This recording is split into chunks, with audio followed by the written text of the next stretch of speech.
Duha ka mga lalaki nga gingong mga plagay og cellphone sa Dan Colon Dakbayan sa Cebu ang gipamusil patay sa mga vigilante alauna sa kaadlaw kagahapon.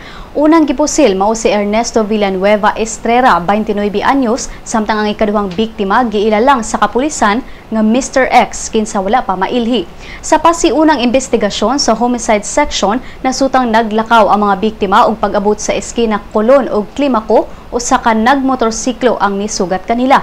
Gingon nga nihunong sa ilang atubangan ng motorsiklo ug ang backrider mo'y unang nipagawas og armas ug dayon gipamusil ang mga biktima. Usa ka tinubdan gikan sa Carbon Police ang nibutyag nga mamalitay, mga yuhay ug mamaligyaay og second-hand cellphones ang duha ka mga biktima. Kasamtangang padayon pa ang investigasyon sa nahitabong krimen.